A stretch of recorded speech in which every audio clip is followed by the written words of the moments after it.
Hey guys, so today we're making some southern fried potatoes. Please make sure you like, share, comment, and subscribe.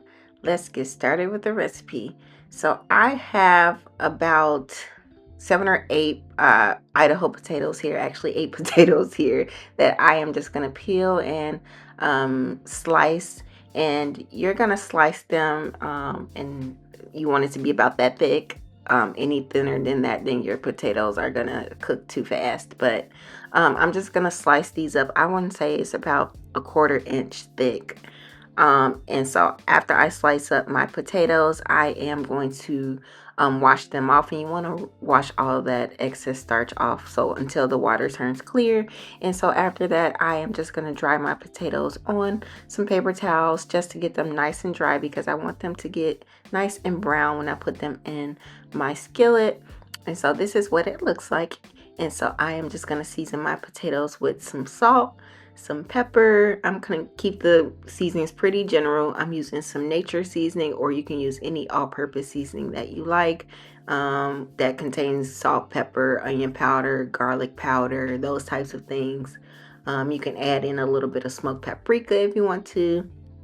I'm also going to add in this chicken seasoning, which has a little bit of sweetness to it.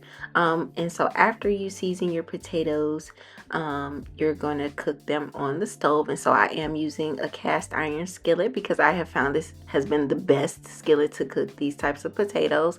And so I just put some vegetable oil in my pan, and then I put a layer of the potatoes. I put some onions on top, and then I'm going to put a little bit of butter in between the layers, and then I'm going to add the remainder of my potatoes and onions.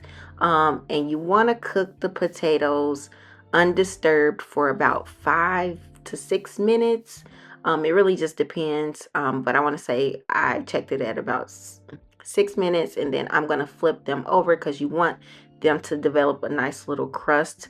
And so I flip them over, and then I'm going to let them cook for another maybe 8 minutes or so. And then I did put some foil on it so that it can kind of steam and cook the potatoes.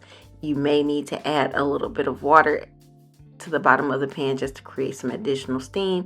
And so I just let that cook maybe about 5 more minutes until the potatoes are nice and tender. And you want to flip it maybe one more time in between, just so that the potatoes are not sticking to the bottom. I garnished it with some fresh parsley. This is the finished product, you guys. You can serve this with your breakfast, like sausage, bacon, eggs. Perfect. Okay, I hope you guys enjoyed this recipe. Please make sure you like, share, comment, and subscribe. See you next time. Bye.